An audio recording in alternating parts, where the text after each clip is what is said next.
प्रसाद जूठन प्रसादी और कोई साधन अचानक बना दे तुम्हारे लिए, यानी उनके पास बहुत से तरीके, कोई तरीका तुम्हारे पर लागू करके तुम्हारे अनंत जन्मों के कर्मों की काई को हटा। इसलिए महापुरुषों ने लिख के बताया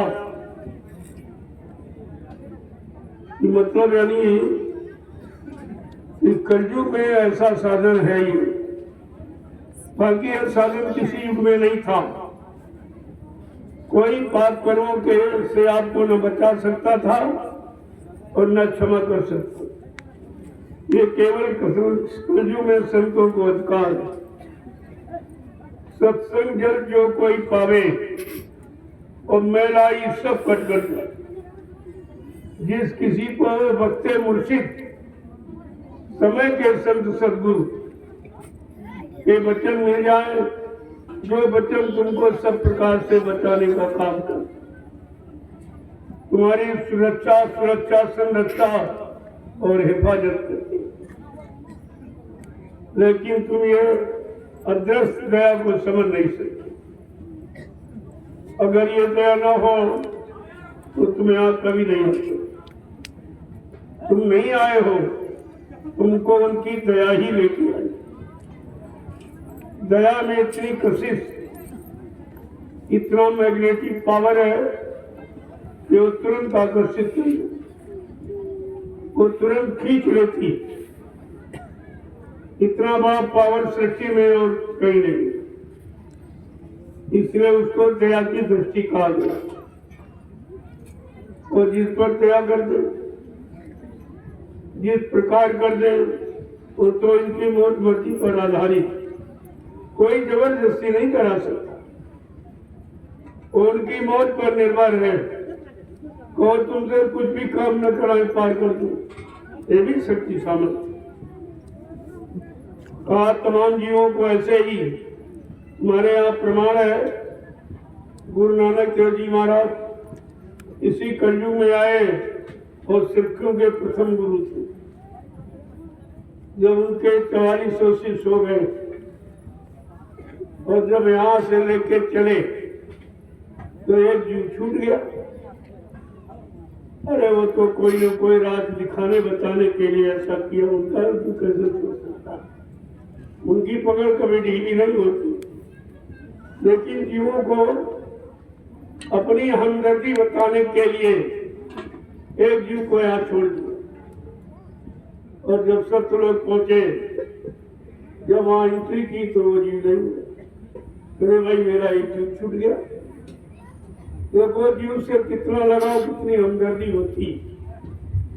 उस जीव के कारण उनको फिर मृत्युलोक में आना पड़ा। अपने एक जीव के लिए उनको फिर मृत्युलोक में आना पड़ा। और अपनी जीव से कहे भाई चलो मैंने तुमको नामदान दिया, तो वो सब ठीक है, लेकिन अब तो हमारे ये सब साथी हो गए। अगर आप सबको लेकर हो तो मैं कर सकता, तो कहा मैं अपने जीव को तो छोड़ूंगा नहीं। अब उसके सारे कितने और चले गए। नानक जाए अंगूठा दीना और सब जीवों का करो निवेड़ो। कितने जीव चले गए एक जीव के कारण। संतों की ये महिमा है, उनकी महिमा लिखी नहीं जा सकती। वो अकथनीय है, अवर्णनीय है, अनिवचनीय है। कलम कागज से आई तो वो लिखा दिया, वो अनुभव में है। केवल अनुभव किया जा सकता है। वो आपको समय का समृद्ध सद्गुरु मिला है, तो तुम्हें किस बात की चिंता? जब वो सब चले गए क्या अपने जीवों के हाथ छोड़ेंगे? कहा एक को भी, जब तक मेरा एक भी जीव यहाँ मौजूद रहेगा मैं बराबर मौजूद रहूंगा। और मतलब जब तक सब जीवों को नहीं भेज दूंगा मैं यहाँ से जाने वाला हूँ। जब सारे जीव मेरे चले जाएंगे कहा मैं पीछे से जाऊंगा ताकि कोई छूट न जाए। लोगों कितनी बड़ी हमदर्दी लेकर आए और आप उनकी हमदर्दी को समझते नहीं। तो भी तुम्हारे जैसे सीधे साधे भोले वाले एकदम सादगी में रहते हैं, उनका न कोई पहचान पाया न कोई पहचान पाया। आज आज तुम मेरे गले में घंटी की तरह बच के लगे रहो, फिर भी मुझे पहचान। जब तक मैं अपनी पहचान नहीं दूंगा, और मेरी पहचान यही है जीवात्मा को जगाना और घर पहुंचाना, इससे बड़ी और कोई पहचान नहीं, क्योंकि ये काम और सृष्टि में कोई कर नहीं सकता। तो आपको तो निश्चिंत रहना चाहिए। आगे तुम्हारी चिंता में तंधारी, तुम्हारी चिंता के कारण मैंने मानो तन धारण किया। तुम रहो अचिंत, अरे तुम चिंता रहित रहो, तुमको चिंता करने की क्या जरूरत, लेकिन जो वो कहे उसे करो, और इतने में तुम्हारा काम बन जाएगा। तुमको अपने काम का निशाना रखना चाहिए, और काम क्या है? जीवात्मा जगे परमात्मा से।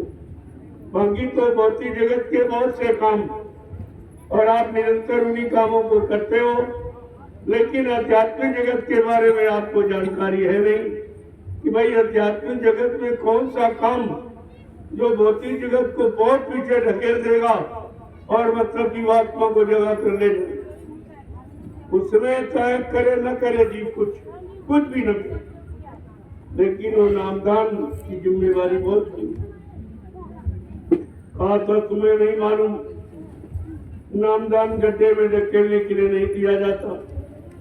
नामदान का मतलब जिम्मेवारी, कि जब तक उस जीव को जिसको नामदान दिया, जब तक उसको घर नहीं पहुंचा लेंगे, तब तक वो मानव शरीर को छोड़ के जाने वाले नहीं है। ये उनकी महिमा है, ये इनकी मौज है। कहा इस काम के लिए मुझे कुछ भी करना पड़े, कोई लीला, कोई खेल, कोई चमत्कार, कोई करिश्मा क्यों न करना पड़े, लेकिन मैं अपना काम करते रहूंगा, और मेरे काम को कोई समझ नहीं पाए। ये असीम पुरुष है जो कितनी सीमित व्यवस्था में रहते, उन्हें कोई नहीं पहचानता। यहाँ से वहां, वहां से वहां, वहां से वहां, ये बार बार तुम्हें इधर उधर क्यों ले जाते हैं? कि इसी तरह तुमको बार बार आना जाना था, वो तुम्हारा आना जाना इसी भाग दौड़ में खत्म करा दिया, तो तुम्हारा काम ही किया जाए। ऐसा कोई कदम नहीं उठाते जिससे जीवों का काम न हो। अब उनके कदम को तुम समझ नहीं सकते, क्योंकि ये कदम सृष्टि में किसी ने उठाया नहीं, उनका कोई इतिहास नहीं है, कोई चर्चा नहीं है, कोई जानकारी नहीं, तो तुम कैसे जानो? इसलिए उनको सब जानकारी देनी पड़ी, और उनको ये सारे काम करने पड़े। ये परिवर्तन है, यहाँ से वहां, वहां से वहां, वहां से वहां, ये परिवर्तन की ही भूमिका, लेकिन तुम कैसे समझो? यानी एक क्षण में सारी व्यवस्था को छोड़ के चल दिया, और लोग समझ नहीं पाए। पहले लोग कहते थे अब सतगुरु धाम में रहेंगे, यहाँ तो बहुत अच्छा बना दिया, लेकिन जैसे उनके तैयार हुआ, वहां से अचानक उठ खड़े, और वो भी हमारे जंगल में, और कहा मैं तो यही रहूं। धीरे धीरे संगत जानी लगी, वहां भी आश्रम का निर्माण। प्रेमियों ने इतनी मेहनत की, सारे जंगल को काट छाट के एकदम मैदान में बदल दिया। लोग लेकर लोग साथी, ये कैसे, कौन से लोग हैं, कैसे लोग हैं, मेरे से यहाँ से बड़ी बड़ी मशीनें आएंगी तब ये काम होगा। तुमने कहा हमारे पास बहुत बड़ी मशीन है, तो तुम्हारे देखते देखते ये जंगल को मैदान में परिवर्तित कर देंगे, और आप निकला, वो भी लोगों ने देखा, तो वहां कुछ बन के तैयार हुआ। उसके बाद सोचा कि अब तो सेवा कोई यहाँ है नहीं, चलो फिर कोई नवीनतम स्थान का चयन किया जाए, तो आपको यहाँ पर ले आया। और ये सबसे जितनी जगह आपको ले गए, आप रहे, देखे, ये जगह सबसे, क्योंकि ये जगह एक महापुरुष बहुत पहले यहीं पे रहते थे, लेकिन यहाँ के लोग समझ नहीं पाए। वो जंगल में रहते थे, देखा कि बहुत बड़ा जंगल है, तो यहाँ के कुछ मनचले जीवों ने उनको भगा दिया। अब वो बेचारे अंधे हैं, वो क्या पहचाने इनको, उनको भगा दिए। वो चले गए। वो मतलब ऐसी जगह को रुकते नहीं कि उनका कोई स्थान से लगाव नहीं है। उनको स्थान पर कैसे काम किया जाए उस काम से लगाव। तो चले गए। उनका नाम था दयाल बाबा। दयाल बाबा ये बहुत पहले की बात है। शायद कुछ लोग यहाँ के जो पुराने व्रत होंगे वो जानते हैं। आज उन्हीं की महिमा, उन्हीं का छोटा काम और उन्हीं का नाम रख करके आश्रम को सुशोभित किया गया। दयाल आश्रम के नाम से ये विख्यात। अब ये सारा विश्व जान जाएगा कि दयाल आश्रम कहाँ, जहाँ दया हो, जहाँ दया मिलेगी, जहाँ रहम मिलेगा, जहाँ रहमान आएगा और सब पर रहम करेगा, वो स्थान कौन से होगा? कहते वो हो दयाल आश्रम। और आपको कितने आश्रमों से अवगत कराया गया। धीरे धीरे वहां पर लाके खड़ा कर दिया जहां से आपको दया मिला। वैसी जगह, ऐसा स्थान है। पहले भी महात्मा यहाँ रहे, उन्होंने इसे जगाया है, लेकिन दुनियावी संसारी भोगों में लिप्त वो बेचारे उनको कैसे पहचानेंगे। ये जागी हुई आत्मा जगाने के लिए आई है, तो उनकी कोई पहचान तो थी नहीं। वो तो कोई जागा ही, जिसकी जीवात्मा जाग गई है वही पहचानेगा। खग जाने खग ही के भाता, कासे उमा गुप्त करना। पक्षी की बोली पक्षी जानता है, पशु को बोली पशु जानता है, संत की बोली कोई संत ही समझता है। वही उनके यानी छूटे हुए कार्यों को पूरा करेंगे। आज आपको इस भूमि पर लाया गया और जिसका शुभारंभ, उद्घाटन 15 अगस्त स्वतंत्रता दिवस पर। इतनी बड़ी थी, लेकिन लोग समझ नहीं पाए। इस स्वतंत्रता दिवस के पावन अवसर पर ये दयाल आश्रम का उद्घाटन किया गया, लोगों को जानकारी दी गई। लेकिन जिन्होंने देखा नहीं है, जिनके अंदर दया का भाव नहीं है, कभी दया किसी पर की नहीं है, वो दयाल आश्रम की महिमा किया जा रही है। लेकिन ये जगह सबको बता दी और सबको बुला लेगी।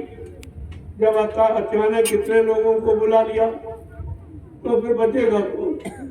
दया सबको चाहिए, कोई ऐसा नहीं कि जिसको दया नहीं चाहिए। और दया ये सब जगह मिलती बिकती नहीं है, जो किसी बाजार मार्केट से खरीद के आप ले।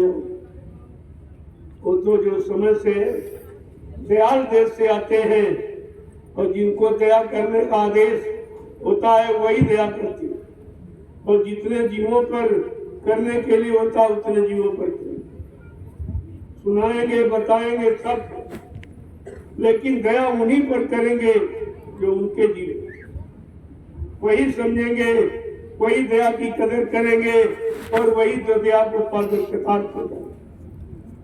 इसलिए बताया तो सबको जा रहा, सुनाया सबको जा रहा। इसमें तमाम पशु पक्षी, इन मतलब पौधों वृक्षों का भी काम हो जाएगा, क्योंकि इनमें भी जीवात्मा, उनका काम हो जाएगा। लेकिन भोगी विलासी स्वार्थी लोभी लालची बेचारे रह जाए, मानव तन पाकर भी रह जाएंगे। और वो देखो पेड़ों की योनियों में है, कीड़े मकोड़े पशुओं की योनियों में है, लेकिन वो अपनी जगह पे, अपने खान पान में, अपनी रहनी गहनी में है, अपने सच्चे शरीर के कर्मों में है, वो इधर उधर नहीं है। ये तो सब जानकारी आपको रखनी चाहिए। मैंने एक 5 दिवसीय राष्ट्रीय और आध्यात्मिक दोनों तरफ का लाभ देने के लिए मैंने 5 दिवसीय कार्यक्रम रखा। चलो दयाल आश्रम में ये कार्यक्रम स्वतंत्रता दिवस का और स्वतंत्रता किसे कहते, आजादी किसे कहते, सच्ची आजादी क्या है, वो जानकारी देने के लिए ये 5 दिवसीय आध्यात्मिक और राष्ट्रीय कार्यक्रम रखा। ये निश्चित कार्यक्रम ये दोनों तरफ का। आप इधर भी आजादी आप चाहते हैं कि मैं अच्छे सच्चे काम के लिए स्वतंत्रता पूर्वक कर सकूं, कोई बंधन, कोई बाधा, कोई मतलब अटकलें न लगे, लेकिन वो भी आप पर भौतिक जगत में आप भौतिकता या भौतिक सुख आनंद पाने के लिए आप स्वतंत्र नहीं हो, तो आध्यात्मिक जगत में आध्यात्मिक परमानंद पर आप कैसे प्राप्त करें? और इसी मानव तन में दोनों मिलने चाहिए।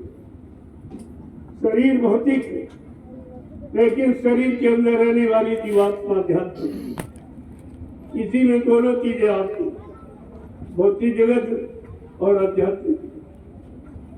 जब कभी तुम जीवात्मा के बारे में जानकारी लेना चाहते हो, करना चाहते हो, वो तुम्हारा आध्यात्मिक जगत की तैयारी। और जब शरीर इंद्रियों के भोगों इच्छा तुम्हारे में बढ़ने लगती है, उसकी पूर्ति में समय दिन तारीख आप नष्ट करने लगते हो, ये है भौतिक जगत। अब आपको दोनों समझने चाहिए, भौतिक नाशवान है, आध्यात्मिक अजर अमर। ये भी दोनों की जानकारी आपको लेनी चाहिए कि यहाँ पर नाशवान क्या है और अमित क्या। जो मिटता नहीं है, जो नष्ट नहीं होता है, खत्म नहीं होता है, हमेशा अमर एक समान रहता, वो है अध्यात्म।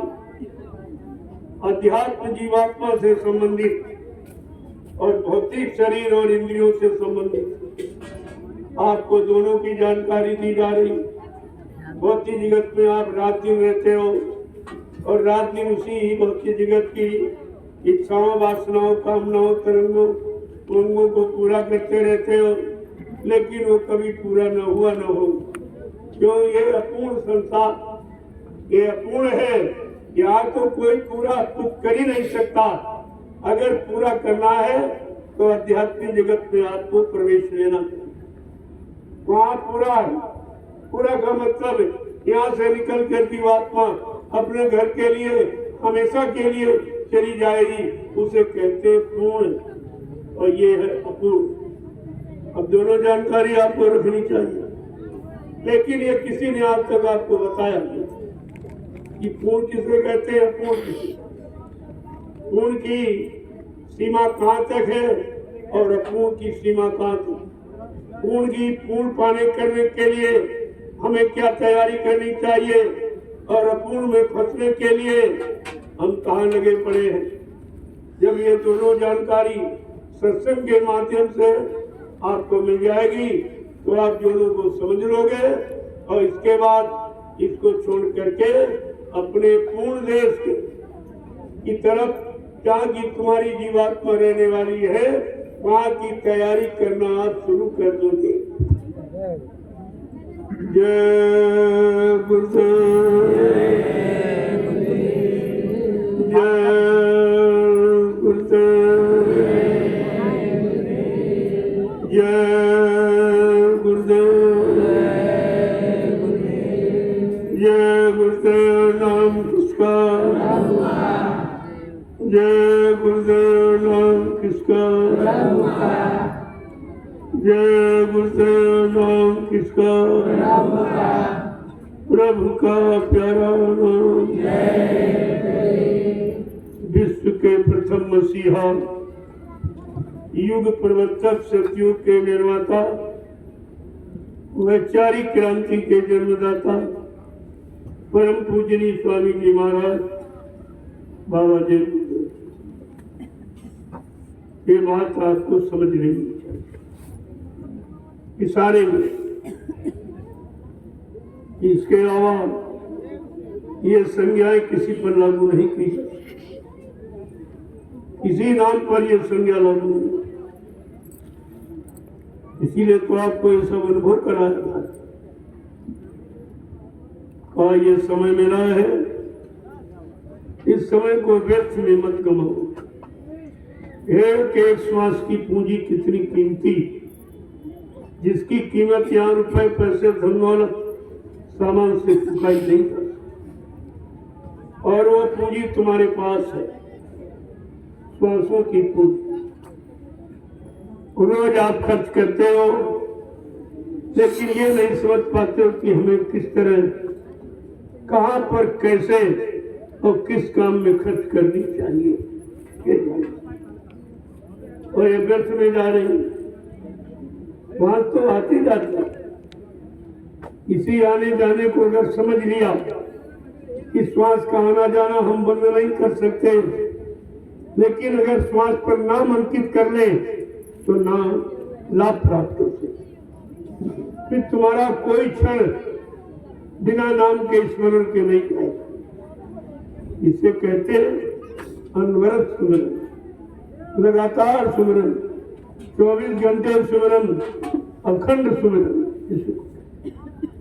क्योंकि श्वास उसी दिन बंद होगी जिस दिन शरीर का समय पूरा हो, तभी आपकी माला खत्म होगी। इसके पर तो आपको इतना प्रयास कर लेना चाहिए कि समय का जगाया नाम तुम्हारे श्वासों पर अंकित हो जाए, और जैसे तुम माला घुमाते हो वैसे तुम्हारे सांस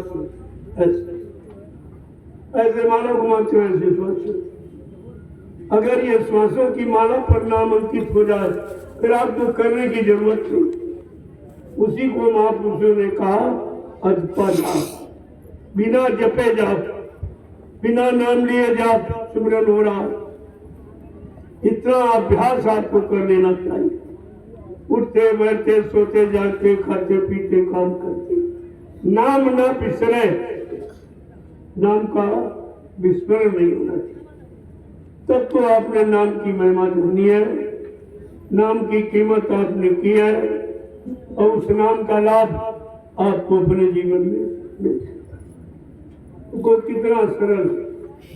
बाहर में आपको कुछ नहीं करेगा, कब जब अंदर में वो जाग जाएगा।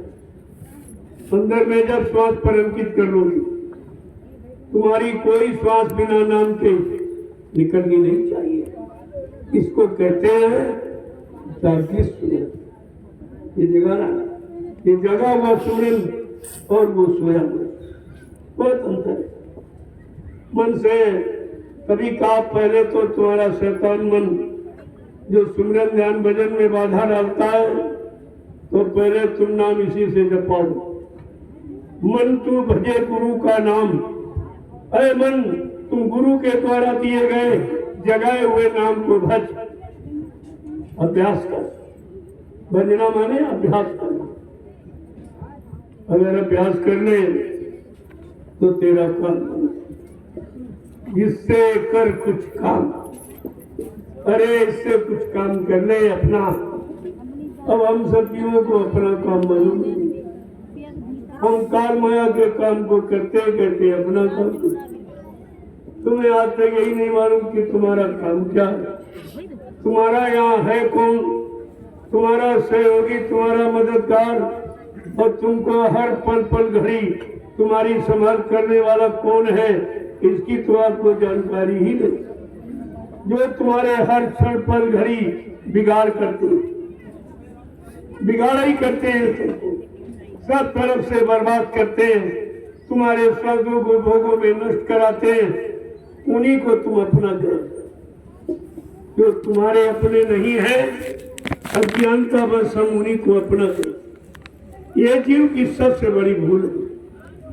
लेकिन ये भूल कैसे दूर होगी, ये शंका का समाधान कैसे होगा कि बहुरी काल करिए सत्संगा, और तब ही वो संशय सब भंगा। कहा बहुत समय से सत्संग करो, अब सुनो सुनो पढ़ो पढ़ाओ नहीं करो। और तुम सुनते हो, सुनाते हो, पढ़ते हो, पढ़ाते हो, न करते हो न कराते हो। क्या करना था, क्या कर रहे हो? क्या करना था मुझे, क्या लागे करन, बस यही अचंभा भारी। क्या बड़ा आश्चर्य होता है कि क्या काम तुम्हें करना चाहिए और किस काम में आप लगे। जो काम तुम्हारा नहीं है, तुम्हें लाभ देने वाला नहीं है, तुम्हारी हानि करने वाला, तुम्हारे मानव जीवन को नष्ट बर्बाद करने वाला, तुम उसी काम को अपना काम समझे हो। यही जीव की सबसे बड़ी भूल है। और इस भूल भुलैया को कैसे खत्म करें? कहा बहुरी काल करिए सत्संगा। जब बहुत समय तक सत्संग करते रहोगे तो धीरे धीरे धीरे धीरे तुम असलियत को समझो, तुम सत्य को पहचानोगे, अपने आप को पहचानोगे, अपने असली मानव कर्म धर्म को पहचानोगे और मानव जीवन का सच्चा अर्थ क्या है तो उसको आप तभी जाने। इसके पहले न कोई जाना न कोई जान पाए, और जनाने वाले भी बीच में नहीं आए। जो आए वो भी इशारा करने वाले आए, और इशारा समझदार के लिए होता। जहाँ सब ना समझदार हो वो इशारा क्या करेगा? तो कबीर साहब से लेकर जितने शब्द आए सब गुप्त थे। वो केवल इशारा करने आए, वो वादा करने नहीं आए।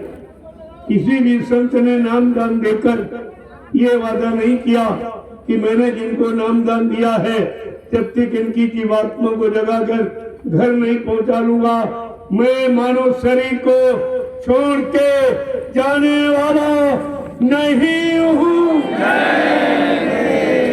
ये वादा किसी, ये समृद्ध मालिक का वादा है। यही तो बात आपको समझनी चाहिए।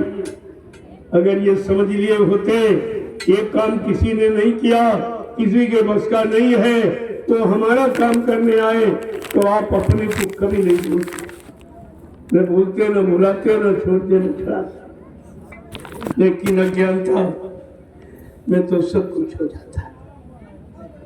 वो जानकारी तो जानकारी, और आपको बराबर दी जाए। 10 जुलाई 1952 से जब से कदम रखा काल माया की नगरी, जानकारी ही दी गई। जब लोगों ने मतलब यानी देखा कि जो जानकारी दी गई है, जो पढ़ाई अध्यात्म की पढ़ाई गई, जरा कुछ परीक्षा लेके देखा जाए इनमें कुछ है कि नहीं।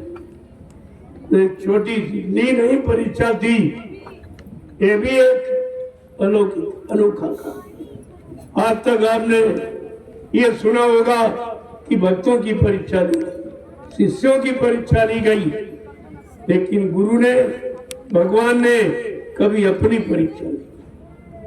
आज वो भी आपके सामने, क्योंकि जीव परीक्षा के लायक नहीं था। जब कुछ जानकारी नहीं तो परीक्षा क्या नहीं था। एक छोटी सी परीक्षा दी और सब फेल। परीक्षा गुरु ने दी, फेल हो गए चेले। देखो बड़ा कलयुग का अनोखा नियम देखिए कि परीक्षा गुरु ने दी, परिचय गुरु ने दिया, जानकारी गुरु ने दी और फेल हो गए चेला। और एक नहीं सब, कोई नहीं बचा।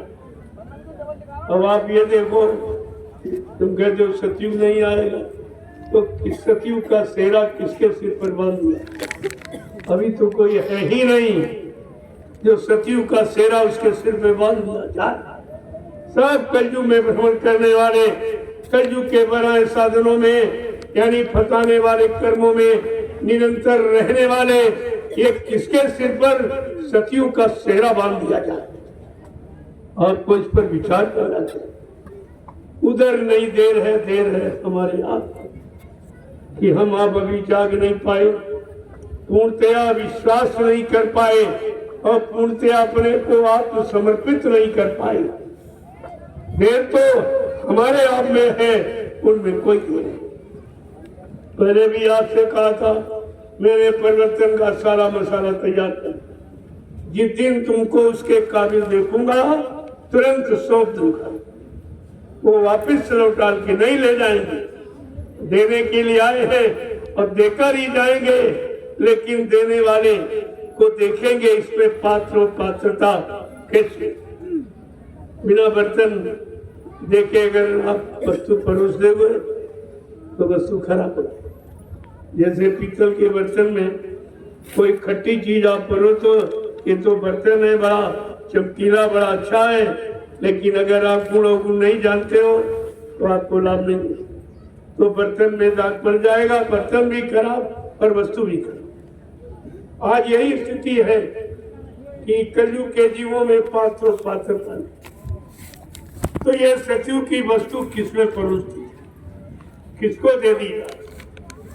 देने वाला बहुत उतावला है, वो तो हर पर तैयार घूम रहा कि दे दे दे दे दे दे, लेकिन पर इस बात का किसको देते? कौन संभालेगा, कौन संभाल के रखेगा, कौन स्वयं संभाल के रह पाएगा? समस्या तो इस बात की।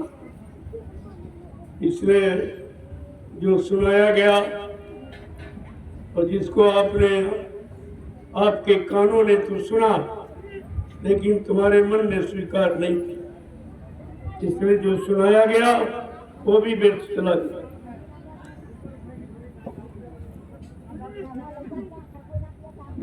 यही तो सबसे बड़ी भूल है जीव कि सुना लेकिन रख नहीं पाए, सुना संभल के रह नहीं पाए, और जो सुना उससे कोई काम कर नहीं। फिर सुनने सुनाने का मतलब क्या निकला? इतनी तो बात आपको समझनी चाहिए। अरे अभी तो कुछ कराया ही नहीं था, केवल भाग दो, खाली तुमको रेस लगवाई जा रही है। रेस लगाने से नौकरी थोड़ी मिल जाती। अभी रेस लगाया से वहां से वहां, ऐसा भाग दौड़। इसी भाग दौड़ में तुम्हारे आने जाने वाले कट जाएंगे। साथ ही को बार बार तुमको काल माया के देश में भाग दौड़ चक्कर न लगाने पड़े, तो आपको भाग दौड़ करेगा यहाँ से वहां, वहां से वहां, वहां से, जबकि ये काम कोई नहीं। ये भी काम किसी के बस का नहीं है कि भाग दौड़ करा के तुम्हारी उस भाग दौड़ को खत्म करा दिया जाए कि दोबारा काल माया के देश में आना ही नहीं। ये भी कितना रहस्यमयी काम। आपको ये समझना चाहिए कि हमारे लिए जो भी आदेश होगा उसमें हमारा लाभ छिपा हुआ, और हम उसी लाभ के काबिल हैं, और कुछ नहीं कर सकते। न आप त्याग कर सकते, न तपस्या, न संयम, मतलब यानी ये काम कुछ भी आप। लेकिन ये तो हो सकता, उधर चलो उधर चलो उधर चलो, झोला उठाओ चलो, झोला उठाओ चलो, झोला उठाओ चलो, ये तो आप कर सकते। और ना भी करोगे तो जबरदस्ती करा दिया, क्योंकि कुछ तो कारण बनाया जाए। बगैर कर्म कराए कोई चीज दी नहीं जा सकती, ये काल का नियम है। तो काल के देश में काल के नियम को बर्खास्त नहीं किया जाता। हाँ कर सकते हैं, वो तो दया किसी विशेष जीव पर, जिसको काल कर्म के चक्कर में फिरान की। लेकिन धीरे धीरे धीरे आप सबको उसके काबिल बनाया गया। पढ़ाई सबको एक ही पढ़ाई है, अलग से नहीं, लेकिन इसमें भी अलग अलग पार्टी बन जाती है। 4 तरह के भक्त क्यों बताएंगे, जब ये भक्ति का पाठ एक ही है, काम एक ही सिखाया जा रहा, लेकिन तो ये 4 भक्त कहां से आते? का एक अर्थार्थी, एक औरत अर्थार्थी, जिज्ञासु और ज्ञानी, ये 4 प्रकार के भक्त। अब आप अपने आप में अनुमान करो तुम किस क्वालिटी के भक्त। तुम औरत भक्त हो, अर्थार्थी हो, जिज्ञासु हो कि ज्ञानी हो?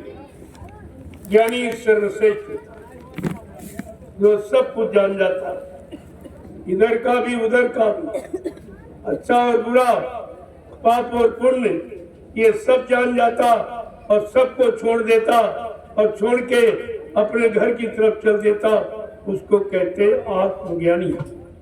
वो सच्चा ज्ञानी। ये काले अक्षर पढ़ने रखने वाला ज्ञानी बने तो महाज्ञानी हो। जिस ज्ञान में आप थक जाओ वो ज्ञान नहीं अज्ञान है, और जिस ज्ञान से आप निकल जाओ हमेशा के लिए वो है आत्मज्ञान। इसमें कोई नहीं। धीरे धीरे आपको आत्मज्ञानी ही बनाया जाए।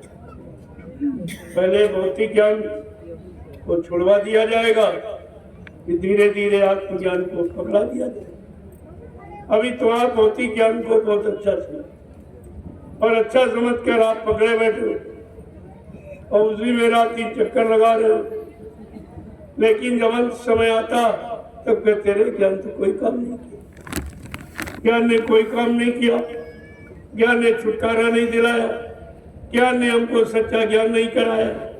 ये तब जानकारी आपको। लेकिन संत महापुरुष इतने होशियार, चालाक और चतुर होते हैं कि आपको पहले ही ज्ञान और अज्ञान का भान करा दे। जैसे अभी आपसे कहा गया भाई चलो तो नहीं चलो, चलो नहीं, फिर वहां से कहा नहीं चलो चलो ज्ञानाश्रम चलो, वहां से कहा नहीं नहीं चलो देवालय। ये क्या कि सब जगह जाओ, सबका अनुभव कराया गया, लेकिन आपको रहने कहीं नहीं दिया गया। हंसने बसाने वाला काम नहीं करेगा। और सब जगह आप रहे और आपने व्यवस्था बनाई, लेकिन किसी व्यवस्था में आपको रहने, क्योंकि फिर निकलने का मतलब क्या होगा? भाई घर से निकले और अगर आप आश्रम में फंस गए तो फंसना कहाँ खत्म? अरे आश्रम तो निकालने के लिए, फंसाने के नहीं है। आपको जानकारी करा देगा, सब जगह पहुंचा देगा, सबका अनुभव करा देगा, लेकिन रहने किसी में नहीं, क्योंकि ये रहना ही तुम्हारा फंसना है, तुम्हारा मोह है, तुम्हारी आसक्ति, इसलिए ये नहीं करता। और आप सोचा से छोड़ के चले जाए, अब कहते हो नहीं बहुत अच्छा। अरे भी क्या अच्छा है वो तो पता ही नहीं। आप एक के बाद दूसरा मिलता है तो नया नया अच्छा लगता है। जब कुछ दिन यहाँ रहोगे कहोगे नहीं नहीं भाई ये भी नहीं ठीक है, जब किसी और नए स्थान पर ले चलूंगा तब कहोगे ये सबसे अच्छा। धीरे धीरे धीरे ऐसे तुम्हारे जीवन का समय पूरा, न इसमें फंसे न उसमें फंसे, तुम्हारा काम हो गया, हंसना सिखा दिया गया, निकलना सिखा दिया गया, और सबसे निकलकर तुमको घर पहुंचा दिया। ये कितना बड़ा काम है जो सृष्टि में कोई नहीं करे, ये काम कोई नहीं करे। तो इसलिए महापुरुषों के कुछ वचनों को सुनो तो हम ऐसे ही कर सकते, तो हमें कोई किताब की तो जरूरत नहीं। लेकिन फिर भी आपको विश्वास नहीं होगा, अरे अपने मन से करके कह रहे और किसी महात्मा संत ने कहा कि नहीं कहा, तो इसलिए आपके सामने प्रमाण ले लेते। चलो भाई इनकी मान लो, इनकी सुन लो आप, वो सब एक ही बात कहेंगे, रास्ता एक ही है, मालिक एक ही है, घर मुकाम मंडल एक, तो दूसरा कौन बताएगा? दूसरा तो है ही नहीं, तो बताएगा। लेकिन जीवों को कैसे विश्वास हो? जीवों के विश्वास के लिए उदाहरण है, किस्से है, कहानी है, ये सब मतलब यानी आपको सुनाए बताए जाते हैं, किसी तरह से आपको सत्य पर विश्वास हो। जिस दिन सत्य पर विश्वास हो जाएगा ये झूठ अपने आप छूट। लेकिन सत्य इतनी जल्दी समझ में नहीं, तो जो जीवन गए आपके सब झूठ को, ये सचिव त्रेता के ऊपर सब झूठ को, सब झूठी ही व्यवस्था थी, और झूठी व्यवस्था में सब फंस के रह गए। लंबी उम्र मिली लेकिन झूठ में चली गई। क्या मतलब निकला? अच्छा मन मिला लेकिन झूठ में फंस गया, राजपाट में फंस गया, धन दौलत में फंस गया, पत्नी बाल बच्चों में फंस गया। तो फिर मतलब ऐसे यानी सबर मन के मतलब क्यों नहीं करना? ये हाथी जैसा मन बलवान, लेकिन कब कुछ नहीं करता। और कलयुग का मन तो सबसे कमजोर चींटी, ये चींटी वाला मन है, और इससे कितना बड़ा काम करा। ये अगर नाम का टुकड़ा लेना सीख जाएगी तो ये उठा के ले जा सकती, ना, लेकिन छोटा टुकड़ा हाथी नहीं खा सकता। हाथी बड़ा है लेकिन पकड़ छोटी। तो बात तो असली है, ये चींटी जैसा है। अगर इसको चीनी का टुकड़ा डाल दो इस पकड़ को उठा कर, लेकिन वो चीनी का टुकड़ा हाथी नहीं खा सकता। बात तो आपको यही से समझनी चाहिए कि कलयुग का मन कितना अच्छा है तो खराब, लेकिन कितनी अच्छी चीज उसको पकड़ाई जा रही, जो सत्यु त्रेता द्वापर के बड़े मन ने नहीं पकड़ पाया। वो चीज इसको पकड़ाई जा रही, वो है नाम का टुकड़ा, नाम का आधार। ये मन को पकड़ाया जा रहा कि मन तू भजे गुरु का नाम। अरे गुरु के जगाए नाम को भज तो तू हमेशा के लिए जाग जाएगा, समझ जाएगा, चेत जाएगा और अपने असली मुकाम की तरफ चल पड़ेगा। तो जरा उनके महापुरुषों के कुछ बच्चों को सुन लो, तो वो क्या कह रहे हैं कि भाई मैंने जो मेहनत की तुम्हारे साथ, मैं उस मेहनत के बारे में आज से पूछ रहा हूं कि मेरी मेहनत तुमने सफल की कि नहीं। जो तुमको पढ़ाया, सुनाया, समझाया, तुम्हारे पास कुछ है कि नहीं है, ये पूछ रहे। क्या कह रहे हैं कि सत्संग करत बहुत दिन बीते, सत्संग करत बहुत दिन बीते, मन अब छोड़ पुरानी बान, मन अब छोड़ पुरानी बान। ये पूछ रहे हैं कि मैंने 10 जुलाई 1952 से 2012 ये 60 बरस आपको सत्संग सुनाया, समझाया, चिताया, जगाया, होश में ला के खड़ा किया, पाप पुण्य की परिभाषा बताई, माँ बहन बेटी बहू की जानकारी आपको दी, नाम दान लेकर सुमरन ध्यान भजन कराकर जीवात्मा को घर पहुंचाने की युक्ति बताई, लेकिन तुम्हारे पास तो कुछ भी नहीं है। मेरा सुनाया बताया एक भी वचन तुम्हारे पास नहीं।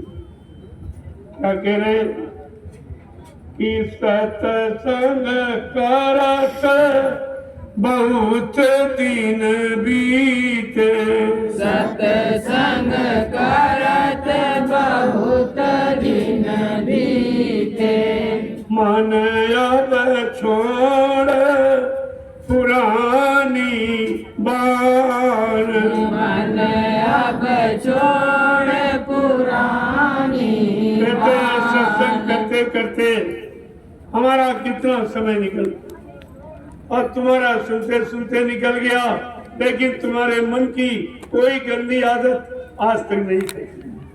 एक भी गंदी आदत आपने निकाल नहीं।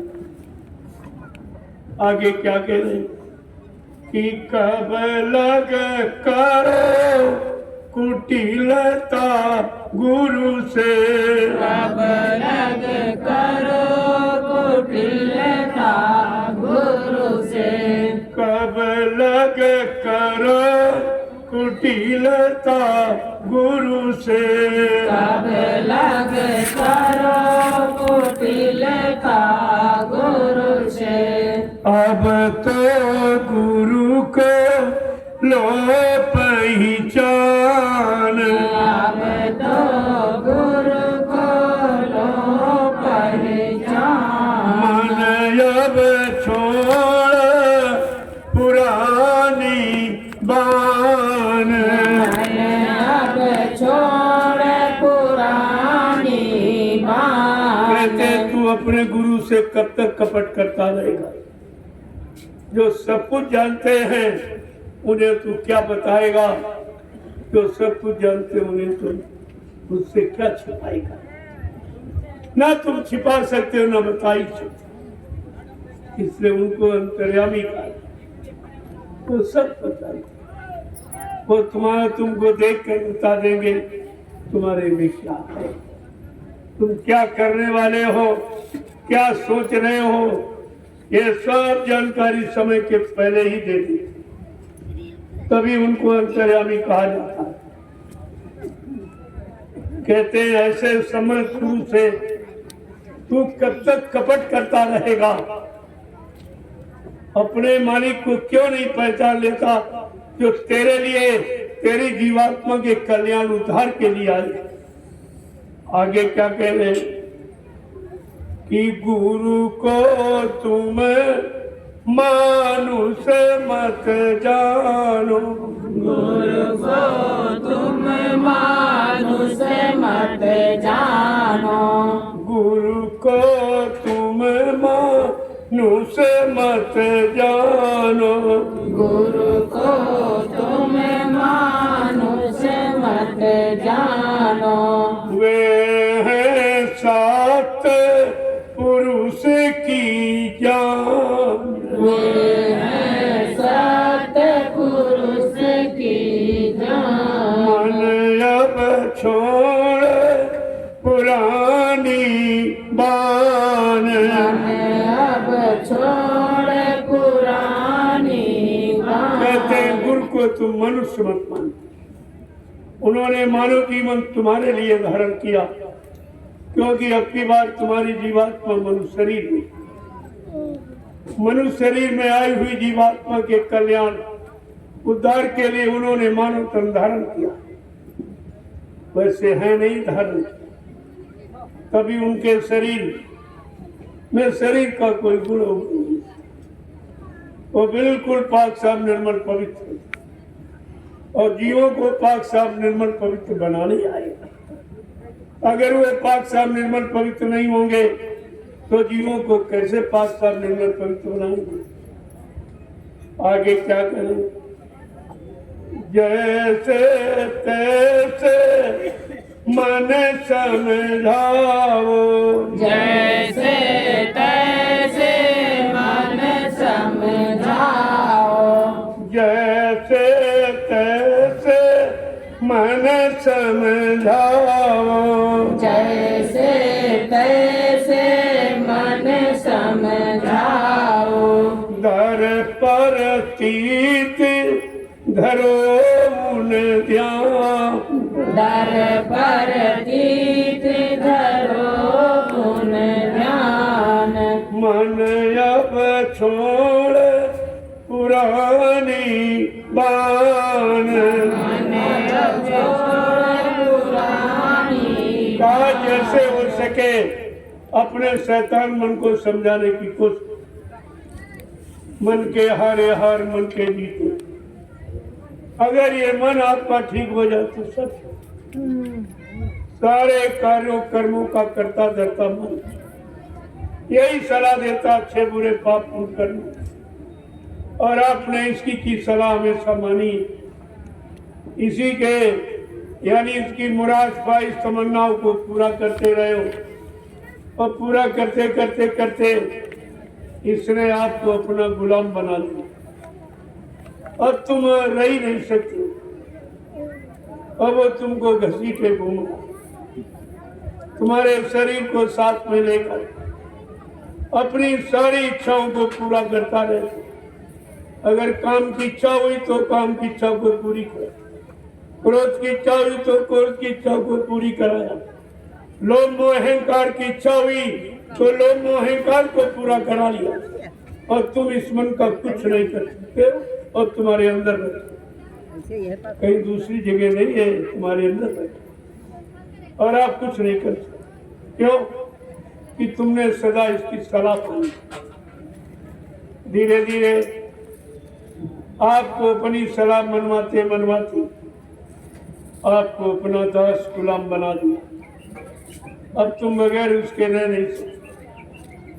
उसने इतना आदी बना दिया, तुम्हारे शरीर की शारीरिक शक्ति और क्षमता को इतना नष्ट और बर्बाद कर दिया कि अब अपने आप तुम कुछ नहीं कर।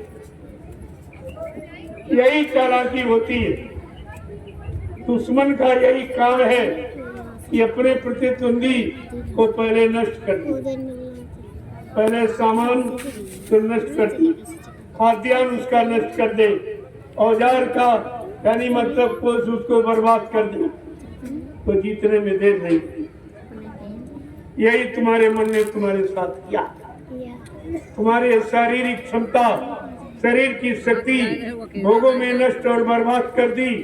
अब तुम कोई काम अपने आप कर ही नहीं सकते। इतना लाचार, मजबूर और विवश तुमको कर दिया। आगे क्या कह रहे कि दया मेहर से बचन सुनावे, दया मेहर से बचन सुनावे, दया मेहर से बचन सुनावे, दया मेहर से बचन सुनावे। वे है पूरण पुरुष अनाम, वे हैं पूर्ण पुरुष अनाम, मन अब छोड़ पुरानी बान, पुरानी बात। यद्यप हम सब कलयुग के जीव इतने गंदे पापी कुकर्मी उन बचनों के सुनने के लायक नहीं है, फिर भी अपनी दया मेहर से वो वचन सुनाते हैं जिससे काल माया की मार से बच। जब दूतों की मार से बचाओ, अपमान से बचाओ, नरकों से बचाओ, छुटकारा हो जाए। आओ तुम्हारे पर दया करें। वो वचन सुनाते हैं जिससे तुम बचो, और कहते हैं किसलिए पहचान बताई, वो है पूर्ण पुरुष नाम, वो अनामी महाप्रभु है, वो और कोई नहीं। अनामी महाप्रभु स्वतः मानव चोला धारण करके आए, क्योंकि जब कलयुग के जीवों का विश्वास गुरुओं से हट गया, यानी गुरु को भूल गया, संतों को भूल गया, सदगुरुओं को भूल गया, तब ये परम संत सच्चा अनामी महाप्रभु मानव चोला धारण करके मृत्यु मंडल पर हम सब जीवात्माओं को घर पहुंचाने के लिए आए। इनका एक ही काम है, घर पहुंचो, यहाँ फसाना लगाना नहीं।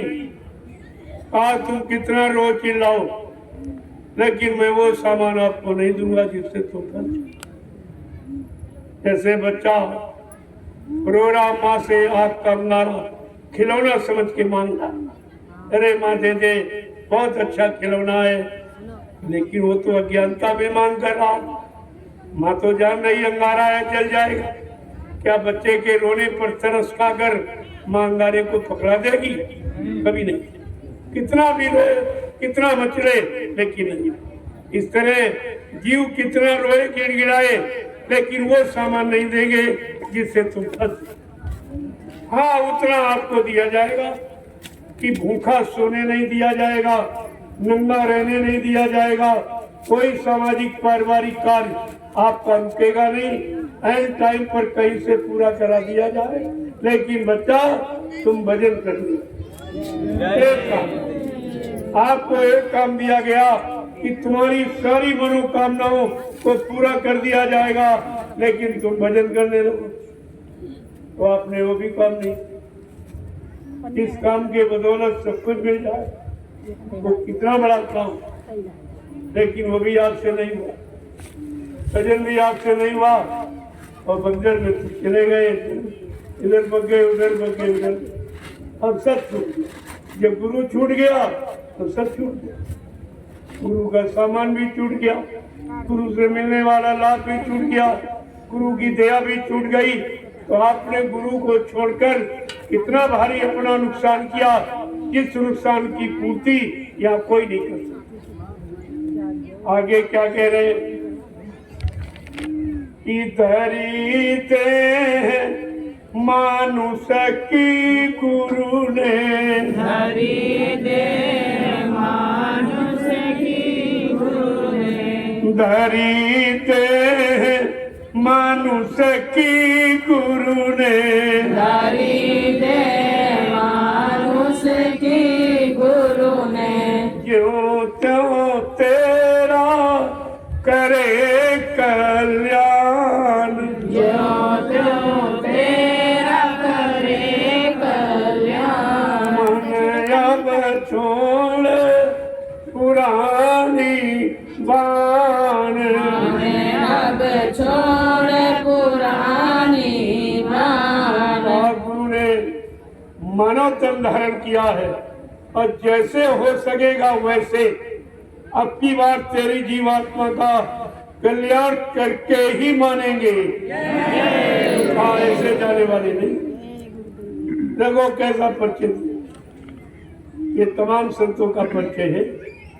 का वो समृद्ध मालिक जब भूमंडल पर आएगा तो जैसे होगा वैसे काल की नगरी में काल माया के बनाए कर्मों के जाल से अपनी जीवात्मा को निकालकर घर पहुंचा कर ही मानेगी। ऐसे वो मानने वाले नहीं। आगे क्या कह रहे हैं कि सेवा कर पूजा कर उनकी, सेवा कर पूजा कर उनकी, सेवा कर पूजा कर उनकी, सेवा कर पूजा कर उनकी। इन्हीं को गुरु नानक मान, इन्हीं को गुरु नानक मान। मन अब छोड़ पुरानी बान, मन अब छोड़ पुरानी बान। माने आदत, अरे मन तू पुराने भोगों की आदत को छोड़, जिसने तुम्हें रोगी बना दिया, तेरी सारी शक्ति को छीन कर दिया।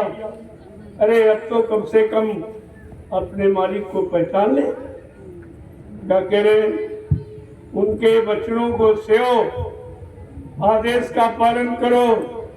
आदेश का पालन करना ही गुरु भक्ति है और आदेश का पालन करना ही भजन। दोनों चीजें हैं। ऐसे आदेश आपको दिए जाएंगे सरल से सरल, क्योंकि कलयुग का युग कमजोर है, असहाय, निर्बल है, कमजोर है, शक्तिहीन है, बलहीन है, बुद्धिहीन है। इसलिए उसी अनुसार उसे आदेश दिया जाता कि ताकि वो कर सके। जैसे आपको आदेश मिला, कर जाओ घास निकालो, ये कोई मेहनत है? घास निकालने का मतलब ये खरपतवार जो फसल को नष्ट करते हैं, इनको निकालो। ऐसे तुम्हारे अंदर दूषित कर्म और दूषित खान पान तुम्हारे बुद्धि और विवेक को नष्ट करते हैं, इनको निकाल के बाहर करो। आपको ये सिखाया जाए बाहर। कहते हैं कि इन्हीं को गुरु नानक को, क्यों?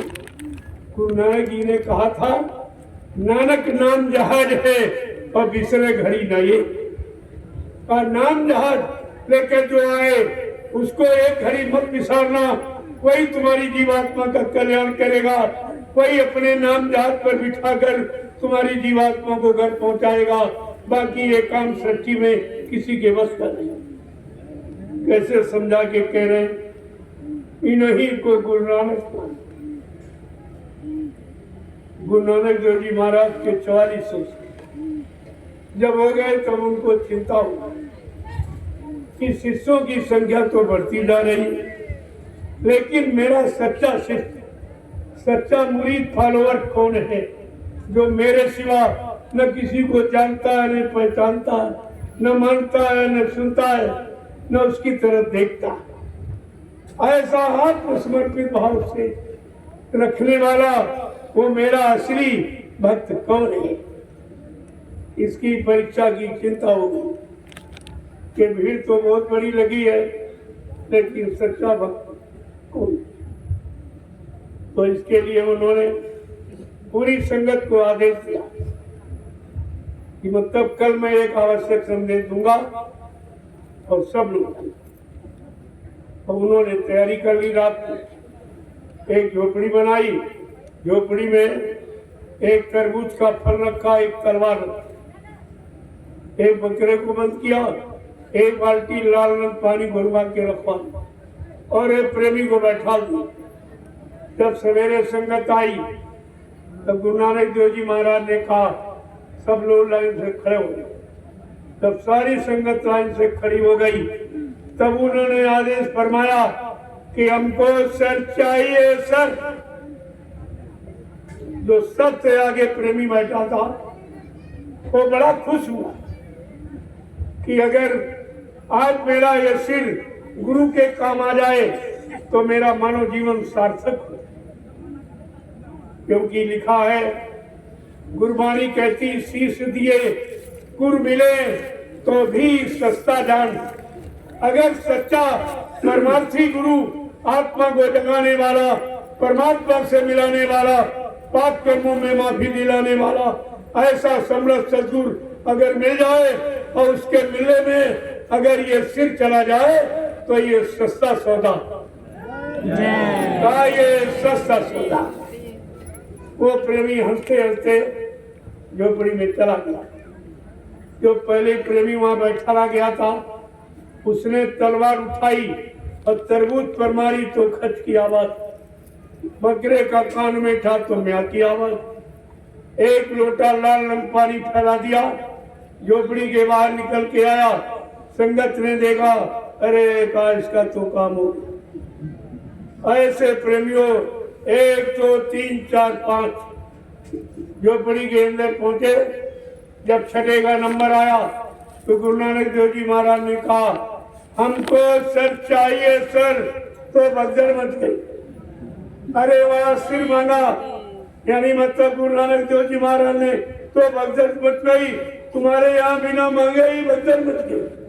कोई इधर बच गया, कोई उधर बच गया, कोई उधर, कोई परीक्षा नहीं और कुछ मांगा नहीं गया, कोई त्याग नहीं कराया गया और ये भगदड़ मच गई। जब गुरु नानक देव जी महाराज का इतिहास लिखा गया तो उनके 5 प्यारे, गुरु के 5 प्यारे निकले जो गुरु के वचन पर कुर्बान होने के लिए तैयार हुए और एक ही आदेश में चले गए अंदर, बाकी सब भक्त। और तुम्हारे यहाँ तो 45 करोड़ में एक भी गुरु का प्यारा नहीं निकला। कोई आश्रम का प्यारा, कोई गति का प्यारा, कोई जमीन का प्यारा, कोई रुपए पैसे धन दौलत का प्यारा, कोई मान सम्मान का प्यारा निकला, लेकिन गुरु का प्यारा एक भी नहीं निकला। बड़े अफसोस के साथ कहना पड़ता कि हमने आपने कितना कलंक लगा दिया गुरु पर, संगत पर, गुरु प्रेमियों पर आपने कितना कलंक लगाया। दुनिया के लोग गुरु के बारे में क्या कहेंगे कि गुरु ने कुछ नहीं कर पाया, जबकि शिष्यों ने कुछ किया ही नहीं। अगर कुछ तक किया होता तो आपको बचा लिया जाए, आपने तो कुछ नहीं। और बंदर में चले गए, कोई इधर चला गया, कोई उधर, कोई उधर। तो ये कितने बड़े अफसोस की बात है और हम सब प्रेमियों का कितना बड़ा दुर्भाग्य कि अपने मालिक को नहीं समझ पाए, पहचान पाए और उन्हीं को छोड़ के बस।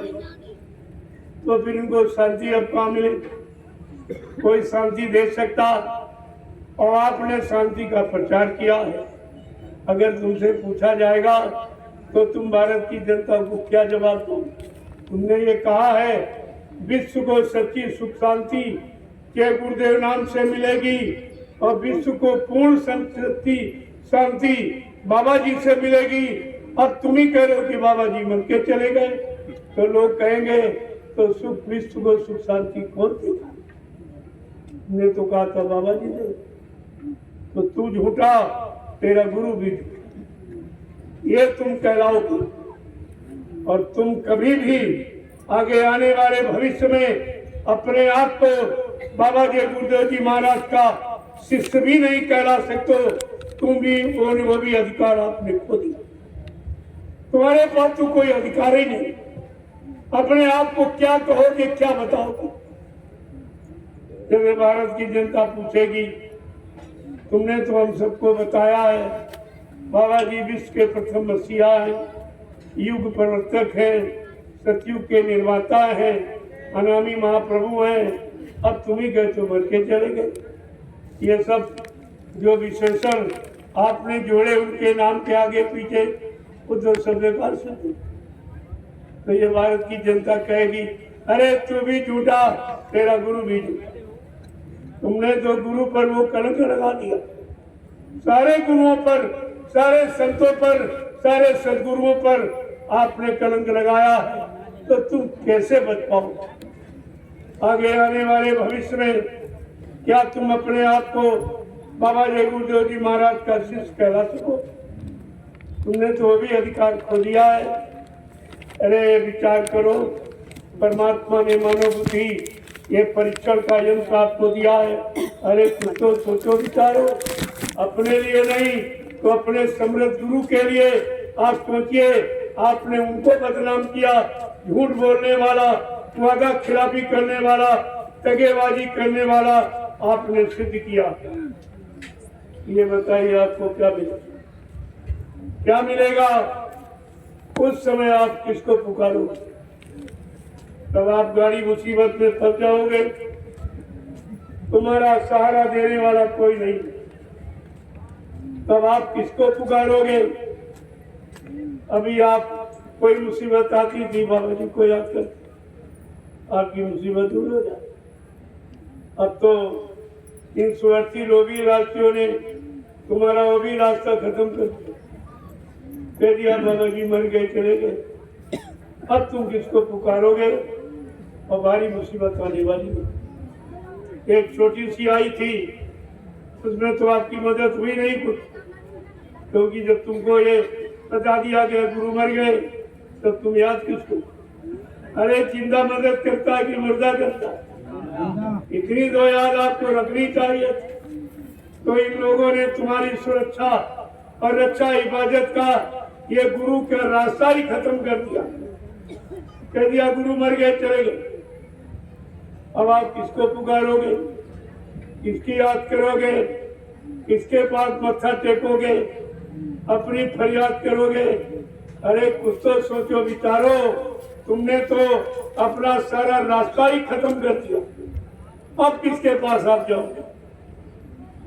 और इनसे पूछो, क्या वो पुतला जो बना के ले आए मथुरा में, क्या वो मदद करेगा तुम्हें? उसकी याद करोगे, उसकी पूजा करोगे, किसको पुकारोगे? क्योंकि तुमने तो सारा रास्ता ही बंद कर दिया और सबसे कह दिया। जब बता दिया कि बाबा जी मर के चले गए, फिर तुम मसला करने क्या जाते? क्या पहले तुम किसके पास जाते? मैं अभी आपसे पूछूंगा और आप सत्य बताना, बाल बच्चेदार हो, कि जब आप मथुरा जाते थे तो आप गुरु का दर्शन करने जाते थे कि चेलों का दर्शन करने जाते थे? गुरु का। सच्चाई को मत छिपाओ। जब आप मथुरा जाते थे गुरु का दर्शन करने कि चेलों का दर्शन करने? गुरु की सुनने गए थे कि चेलों की सुनने गए थे? गुरु की मानने गए थे कि चेलों की मानने गए थे? तुम गुरु भक्ति करने गए थे कि चेला भक्ति करने गए? और ये सब चेला भक्ति कर, गुरु भक्ति तो भूल गए, चेला भक्ति ये भी नहीं विचारे समझ पाए कि गुरु पार करेगा चेला पार। तो स्वामी जी महाराज ने कलयुग के अज्ञानी जीवों को ज्ञान कराने के लिए, गुरु की महिमा बताने के लिए उनको रामचरितमानस लिखनी पड़ी। अगर उसी के उत्तरकांड को पढ़ लेते फिर भी आपको अपने गुरु में कभी शंका नहीं। उन्होंने क्या लिखा कि गुरु बिन भवनिधि इतर न कोई, और जो बिरंची शंकर समूह होई। कहा कि अगर कोई व्यक्ति ब्रह्मा विष्णु महादेव के समान धनवान, बलवान, बुद्धिमान कीर्तिमान क्यों न बन जाए, लेकिन ये भवसागर बगैर समय के सदगुरु के कोई पार नहीं हुई। वो पार ले जाएगा जिसके पास नाम नौका हो, नाम जहाज हो। और बाबा जी ने आपको पूरा कर दिया। आप बच्चा, मैं अब की बार इतना बड़ा जय गुरुदेव नाम का जहाज लेके आया हूँ। अगर सारा विश्व मेरे जय गुरुदेव नाम जहाज पर सवार हो जाए तो मेरे जहाज का एक कोना ही भरेगा। तो प्रेमियों, मैं आपसे पूछता हूँ, क्या जहाज खाली लौटा के? अभी तो कोई नहीं गया, कोई जीवात्मा नहीं गई, कोई नहीं जगी, कोई नहीं बैठी, कोई पार नहीं गई। और इन लोगों ने ये कह दिया कि पार करने वाला चला गया। अब आपको सोचना चाहिए आप कैसे पार जाओ। तुमको ये पूछना चाहिए था कि बाबा जी ने तो वादा किया है, जब नाम जान दिया तब भी आपसे कहा कि बच्चा, मैं अजर अमर देश से आया हूँ, मैं मरने वाले देश से नहीं आया हूँ जो मर के चला जाऊंगा। मैं अजर अमर देश से आया हूँ। जब तक अपनी जीवात्माओं को अजर अमर घर नहीं पहुंचा लूंगा तब तक मैं चैन से बैठने वाला नहीं हूँ। जब तक मेरा एक भी जीव यहाँ रहेगा मैं बराबर मौजूद रहूंगा। जब मेरे जगह सारे जीव चले जाएंगे मैं पीछे से जाऊंगा। फिर आप गुरु वचनों को कैसे भूल गए? ये तो गुरु का वादा है। क्या गुरु भी झूठ बोलता? जबकि आपको लिखे बताया गया, संत वचन पलटत नहीं, पलट जात ब्रह्मांड। चाहे ब्रह्म अपनी ब्रह्मांड की रचना में तब्दीली बदलाव क्यों न कर दे, लेकिन संत जो कहेंगे वो करके दिखाएंगे। संतों की जबान दस्तावेज होती है, वो अकाट होती है, कभी कोई काट नहीं सकता। लेकिन आपको तो कुछ भी नहीं आता।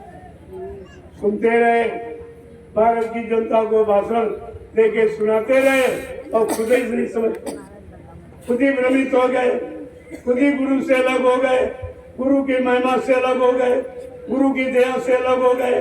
तो तुमने सुना ही क्या था?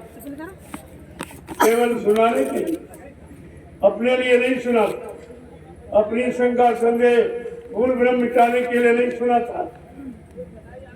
तो आपने तो ये सब आपने तुम्हारे पास कुछ नहीं था। एक बात मैं इसी संदर्भ में और पूछना चाहूंगा, आप सत्य बताना, आप लोगों ने नामदान गुरु महाराज से लिया या किसी चेले से लिया है? सत्य को जोर से बोलो। आप लोगों ने नामदान गुरु महाराज से लिया या किसी चेले से लिया है? आपका हाथ गुरु महाराज ने पकड़ा या किसी चेले ने पकड़ा है?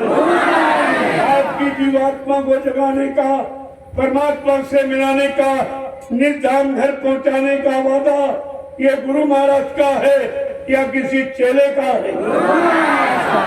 फिर आप जा कहाँ रहे? नामदान गुरु से लिया, चेला गुरु के बने, हाथ गुरु ने पकड़ा, पार करने का वादा गुरु ने किया और जा रहे चेलों के। इतने भी समझ तुम्हारी बुद्धि में नहीं रही कि तुम जाता। जब गुरु से काम नहीं करवा पाए, क्या ये चेले तुम्हारा काम थे? वो भी स्वार्थी, लोभी, लालची, गुरु से कपट, संगत से चोरी की, वो निर्धन की, वो कोढ़ी, ये कार्य हो रहा और इन सबको सजा मिल गई। इन्होंने प्रचार किया कि बाबा जी शरीर छोड़ के चले। मैंने 28 मई 2012 से संदेश बराबर जारी किया कि जिन लोगों ने कहा कि बाबा जी मर के चले गए, आप लोग देखते जाइए, तुम्हारे सामने ये सब मुर्दा होते चले जाएंगे और मथुरा में सब मर के डाले। जिन्होंने शुरुआत की थी उसके तो कीड़े दोनों पैर सड़ गए। इतना रात दिन रोता था। अरे भाई, गुरु को, समर्थ मालिक को और अगर तुमसे कोई कह दे तुम्हारा बाप मर गया तो आपको अच्छा लगेगा कि बुरा? और गुरु के लिए सुनते रहे आप। गुरु के प्रति कोई तुम्हारा भाव नहीं रहा, कोई श्रद्धा प्रेम नहीं रहा, तुम गुरु का अपमान सुनते रहे, मर जाने का झूठा प्रचार सुनते रहे और कुछ नहीं बोले। चप्पल लेके कहाँ जा रहे दादा? अरे गुरबाणी क्या कह रही है? चप्पल निकालो, कहाँ जा कम से कम उसे तो अभ्यास करते, बात करिए। लेकिन आप कुछ नहीं सुनते। गुरु निंदा सुने जो काना, पाप लगे गौघात समाना। जो गुरु की निंदा अपने कानों से सुनता है उसी को हत्या के बराबर पाप लगता। ये पाप तुम सबने किया, सबने किया और कुछ नहीं बोले और उन्हीं के साथी बने। इसने तुम्हारे गुरु को अपमानित किया, झूठा प्रचार किया, स्वार्थ लोभ लालच के लिए कि अगर ये कह रहे बाबा जी मर गए तो मथुरा गला हमको दो, केवल इसके लिए। यानी इनके दिमाग में गुरु नहीं, गुरु की महिमा नहीं, गुरु का ज्ञान ध्यान बिल्कुल है ही नहीं। ऐसे स्वार्थी लोभी लाचियों तुम कहने पर चले गए। क्या ये तुम्हारा काम कर देंगे? जब ये गुरु को नहीं पहचान पाए क्या तुमको गुरु की पहचान करा देंगे? जब गुरु से मोक्ष मुक्ति नहीं ले पाए क्या तुम्हें मोक्ष मुक्ति दिला देंगे? इतना तो आपको विचार करना चाहिए। जबकि बाबा जी ने पहले ही सब सिद्ध करके रखा। मुक्ति दिवस आज तक इस सृष्टि में किसी ने मुक्ति दिवस निर्धारित नहीं किया। यह सबसे प्रथम पहचान जिसने मुक्ति दिवस निर्धारित किया कि अपनी जीवात्माओं को बिना मुक्ति दिलाए चला जाएगा, फिर ये सब झूठा हो जाएगा। कौन मानेगा गुरु? तुम्हें तो विचार करना चाहिए। तुम्हारे यहाँ सारे दिवस, जन्म दिवस, मृत्यु दिवस, स्वतंत्रता दिवस, गणतंत्र दिवस और शिक्षक दिवस ये सब मनाए जाते हैं, लेकिन मुक्ति दिवस किसी ने निर्धारित नहीं किया। यह है सम्राट मालिक की दया जो अपनी जीवात्माओं के लिए उन्होंने मुक्ति दिवस निर्धारित किया ताकि हमारे जिन जीवों को मैंने नामदान दिया उनके अंदर हमारे प्रति कोई शंका न पैदा हो कि जब तक हम मुक्ति नहीं दिलाएंगे मानव शरीर को छोड़ के जाने वाले नहीं हैं। तो आपको तो यह विचार करना चाहिए। और तुम सबके सब मूल ब्रह्म में चले तो तुम दूसरों का भ्रम कैसे दूर करो? जब अपना नहीं दूर कर पाए तो आप दूसरे का कैसे दूर? ये कितना बारी आपने अपना नुकसान किया और समझ में आपको कुछ नहीं आया, कुछ। और ये सब झूठा बिल्कुल मैंने जंगे के चोट पर कहा ये सब झूठा प्रचार। बाबा जी ने कहा था कि बच्चा यानी महात्मा गांधी चूक गए, वो गोली से मार दिए गए, लेकिन बच्चा मैं चूकने वाला नहीं हूँ। मैं अपना काम करके जाऊंगा। मेरे मारने के लिए अब इस सृष्टि में कोई गोला बारूद तैयार नहीं। ना मुझे कोई मार सकता, ना मुझे कोई धोखा दे सकता, ना मुझे कोई धंधल सामान से खरीद सकता। मैं अपना काम करने आया हूँ, काम करके ही जाऊंगा। अगर जरूरत पड़ी इसी काम को पूरा करने के लिए जो इसी शरीर में 400 वर्ष तक रहूंगा और काम करके ही जाऊंगा। फिर प्रेमियों आप कैसे भूल गए? बाबा जी ने 400 वर्ष रहकर भी काम करने का दावा किया। क्या 400 वर्ष निकल गए जो आपको अपने गुरु में शंका हो गई कि चले? अभी तो हिंदुस्तान में यह प्रचार हुआ कि बाबा जी के शरीर की उम्र 116 और 10 वर्ष ये इस समय 126 है।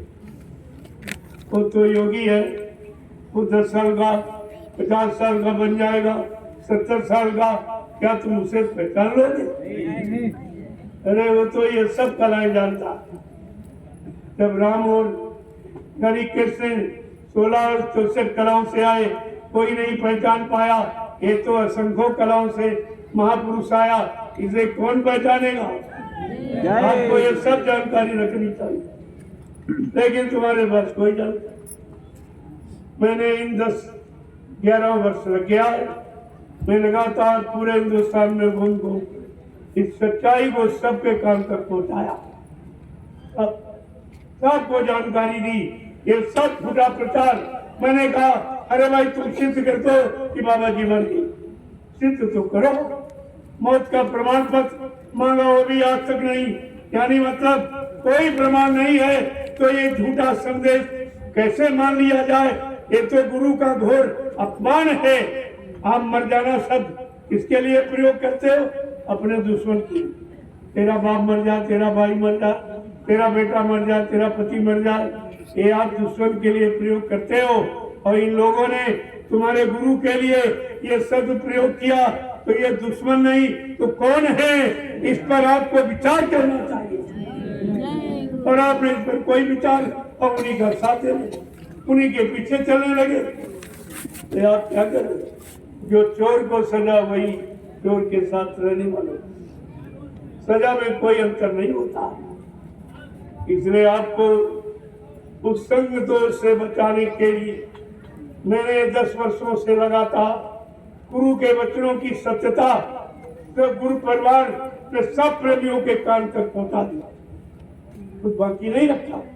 जो थोड़ा बहुत रह गया है वो भी करके दिखा रहे हैं आप। कि थोड़े से समय में एक आश्रम आपने बदनाम धंधा किया, मैंने 4 आश्रमों का निर्माण किया। ये सोचना हरदोई में 2 आश्रम, एक मल्लामा में है और एक आपका ये देहात, 2 कानपुर में है और 2 नैनीताल। 6 आश्रम तैयार। एक तुमने गंदा किया, मैंने 6 बना दिए प्रेमियों को रहने के, प्रेमियों को सुमरन ध्यान भजन करने के, प्रेमियों को सेवा करने के लिए, सत्संग सुनने के लिए मैंने 6 आश्रमों का निर्माण कर दिया। और ये आपने गंदा कर दिया। अगर गंदा न किया होता तो हमको इन आश्रमों को बनाने की क्या जरूरत है? क्योंकि विश्व प्रसिद्ध वो आश्रम है मथुरा, जिसको गंदा शराबी कबाबी कौन सा ऐसा दुष्कर्म है जो आ नहीं किया? ये सब आपको मालूम हो जाएगा समय आने पर। सब हम ही से मत कहलाओ, तुम्हें खुद मालूम। जितने मालूम हो जाएगा तुम इन पर थूकोगे, इन दोनों पर थूकोगे नहीं, तुम्हारा थूक महंगा हो जाएगा। इनके कारनामे जब खोले जाएंगे, इन्होंने स्वार्थ लोभ लालच के लिए क्या नहीं किया, और गुरु को कैसी सजा दी जो चोर डकैत को नहीं दी जाती आश्रम में बांधकर। अगर मैं उसका सारा बयान कर दूं या पर्दाफाश कर दूं, या ऐसे ऐसे प्रेमी बैठे जिनका हार्ट अटैक हो जाएगा, अपने गुरु का अपमान नहीं सह सकते। इसलिए हमें वो उसको अभी कहने की जरूरत नहीं है, लेकिन धीरे धीरे आपको सब मालूम। मैं इशारे में सब कुछ आपको बता दूंगा। आप इसी तरह प्रयास और प्रयत्न जारी रखिए, सत्संगों में आते जाते रहो, सारी जानकारी आपको मिल जाएगी और आप खुद ही जानकार हो जाओगे। हमको और कुछ नहीं करना, हमको गुरु परिवार को जगा देना। ये जाग जाएगा, अपने एक एक पाई का हिसाब इनसे मांग लेता है। ये मत सोचो ये खा रहे लूट रहे तो बच जाएंगे। बाबा जी ने पहले ही कहा था, मैं ऐसा घेर फंसा दूंगा जो टूट जाएगा, हिंदुस्तान में कोई निकाल नहीं पाएगा। फिर इस घेर में बड़े बड़े मगरमच्छ बच जाएंगे। ये जो अध्यक्ष मंत्री वक्ता प्रवक्ता कोई बाकी नहीं रहेगा, ये सब फंस जाएगा। ऐसा ये समय का घेर। बाबा जी ने ये भी कहा, मैंने एक ऐसा जाल बना के रखा जो छोटी बड़ी मछली कोई नहीं बचेगी जो फंसे। महात्माओं का बड़ा रहस्यमयी इशारा होता है, जिसको सत्संग में आने के आदि आपकी समझ में आता है। ऐसे आप नहीं सोच, साधु संत की उल्टी बानी, बरसे कंबल भीगे पानी। कैसे आप समझ लो? जो मौका मिला है इसका आप लोग लाभ। अब उतना आपको बताऊंगा जितना आ जाऊं। धीरे धीरे सब जानकारी है आपके कान तक पहुंचा दूंगा। आप चिंता मत करिए, सब जानकारी आपको मिल जाएगी, ताकि समय आने पर कुछ परिवार का कोई प्रेमी ये न कह पाए कि बाबा जी के बारे में हमको जानकारी नहीं थी, हमें बताया नहीं गया। हम आपको मुसलमानों की तरह कहने नहीं देंगे कि है हुसैन हम न। आप मौजूद हो, आपकी मौजूदगी में सारा गुरु संदेश आपके कानों तक पहुंचाया था। और 10 वर्ष पूरे हो गए, 11वां लगी। ये कितनी मेहनत की गई। एक भी आदमी मेरे साथ, जब मैं निकला तो कोई साथ नहीं, सब डर गए। अरे ये अकेले वो तो है, उनके पास सारी संगत है, सारा आश्रम का पैसा है, उनके साथ समय का प्रशासन है और इनके पास कुछ। हमने कहा बात तो सही कहते, जो उनके पास है वो मेरे पास नहीं, जो मेरे पास है वो उनके पास नहीं। तो कहा आपके पास क्या? हमने कहा हमारे पास हमारा गुरु, और उनका गुरु मर गया, उनका गुरु मर गया और गुरु की दया ही काम करती। अब वो दया से वंचित है, लिया जा उनके बस का कोई काम। लूटपाट के सिवा और धोखाधड़ी के सिवा और वो कुछ कर नहीं सकते। धीरे धीरे वो भी समय खत्म हो रहा है, वो भी जा रहा है।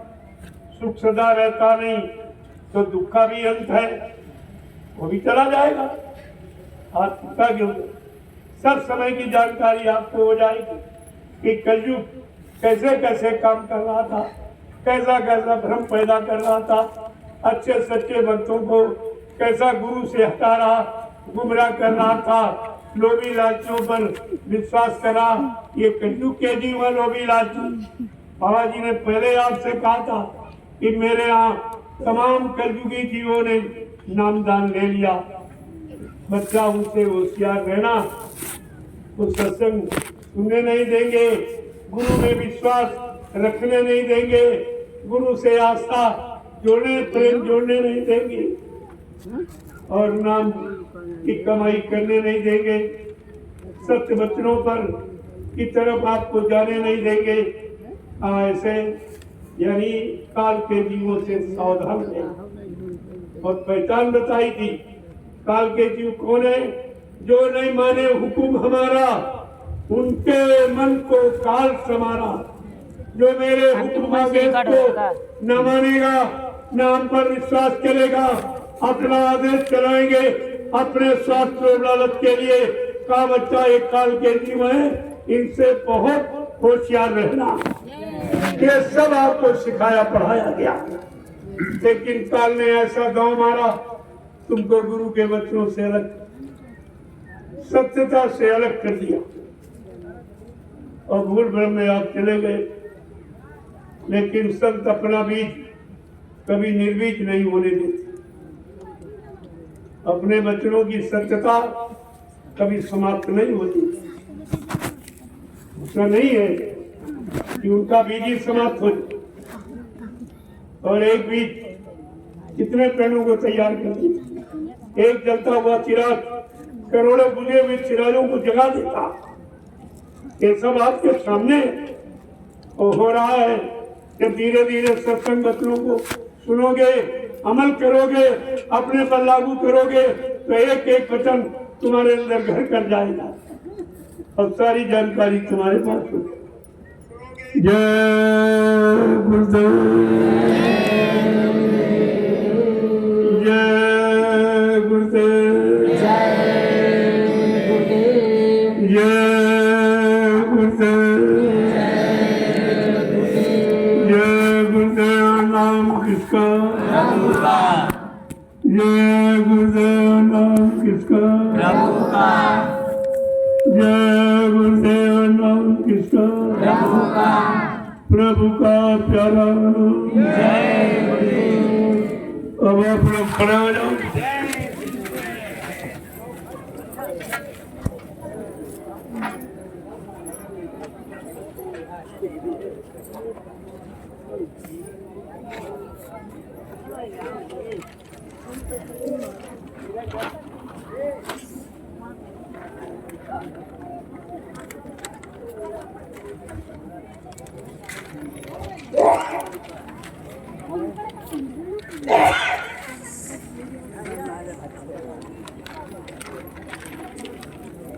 जय गुरुदेव, जय गुरुदेव, जय गुरुदेव नाम किसका? जय गुरुदेव नाम किसका? प्रभु का प्यारा नाम। जोर से बोलो, सब मिल बोलो, बोलना होगा। अभी से बोलो, दर्द हरेंगे, सब कष्ट मिटेंगे, शांति भी देंगे। सबके दाता, सबके मालिक, प्रेम से बोलो। ये नाम नहीं इंसान का, ये काम नहीं इंसान का। अब आपको ये जानकारी रखनी चाहिए, अब ये काम इंसानों के बस का नहीं, चाहे राजनीति हो चाहे धर्म नीति। क्योंकि 70 साल की आजादी ये सब प्रमाण दे रही, कुछ नहीं। चुनाव के सिवा और कुछ किया ही नहीं। चुनाव पर चुनाव, चुनाव पर चुनाव, सारा देश चुन गया कुछ। और ये चुनाव कितना महंगा है, ये भी भारत की जनता से चोरी की गई। पंचवर्षीय चुनाव का खर्चा नहीं बताया गया, इसका कितना खर्चा है। भारत की जनता उस खर्चे को अदा कर सकती कि नहीं कर सकती, ये नहीं बताया। लेकिन मैं आपको बता रहा हूँ, एक पंचवर्षीय चुनाव का खर्चा 70 अरब, 70 अरब और काम कुछ नहीं। अरे भाई 70 रुपए खर्च किए जाए और काम कुछ ना हो, इसका मतलब क्या? पैसा क्यों खर्च किया? क्या इसकी जरूरत है? काम नहीं। अरे काम पर दाम खर्च किया जाता, जब तुम्हारा कोई काम करता तभी तुम दाम यानी मजदूरी देते, उसके पहले नहीं। और काम भी कुछ नहीं हुआ, काम इतना। फिर वो खर्चा कैसे निकाला जाता? महंगाई और टैक्स, तरह तरह की महंगाई। ये कहने वाले यही काश्तकार, ये भूमजोतक, मजदूर, छोटे कर्मचारी, छोटे अधिकारी, छोटे दुकानदार का पद इन्हीं से वसूल किया जाता। तो धीरे धीरे धीरे धीरे आज देश की स्थिति बिल्कुल जर्जर, कुछ जो इतिहास सोने की चिड़िया भारत को कहता था, तो कागज की भी नहीं, तब कुछ नहीं बचा। और ये तो समय है जिसके लिए संत महात्मा पहले से बता देते। वो स्वामी महाराज गृह संत थे, उन्होंने रामचरितमानस में उत्तरकांड को लिखकर ये सब जानकारी दे दी कि आगे राजनीति की व्यवस्था क्या होगी। ऐसा वक्त समय आएगा, बहुमत, तीमत, बालमत, बिन नरेश का राज, सुख संपदा को कहे, जान बचे बर्बाद। कलयुग में एक ऐसा समय आएगा, एक बहुमत मिले, वो आपके सामने है। आप फिर बीच बीच में स्त्री का राज होगा, वो भी आपके सामने होगा। फिर कहा एक बच्चे का राज होगा, वो भी आपके सामने होगा। फिर कहा फिर नरेश का राज, फिर कोई राजा ही नहीं होगा। यानी राजा के पास कोई विभाग नहीं, तो सरकार के पास कोई सरकारी विभाग नहीं, तो सरकारें किस बात? ऐसी व्यवस्था बना देगा कि बिन नरेश का राज्य और उसके राज्य में सुख संपदा को कहे जान बचे बर्बाद। तुम सुख और शांति समृद्धि की बात भूल जाओ, तुम्हारी अगर जान बचाए तुम्हारे लिए यही बहुत। ये भी समय आपके हाथ से निकल जाए। तो प्रेमियों, संत वचन पंचतत्व वो कभी झूठ नहीं होते। जब मृषा न हो देव ऋषवाणी, जब देवताओं ऋषि मुनियों की वाणी यानी झूठ नहीं होती, तो संत महापुरुष तो उसके बहुत आगे के, उनके वचन वाणी कैसे झूठ होती? और सब आपके सामने लागू। धीरे धीरे आप देखते जाइए कि समय कैसे कर्म बदलता, और महात्मा महापुरुष और समय से पहले आपको जानकारी भी देते, उसका कोई न कोई तरीका रास्ता जरूर निकालते बताते। और ना समझो और ना अपनाओ तो ये तुम्हारी समझा लो तुम्हारा काम करो। जय गुरुदेव,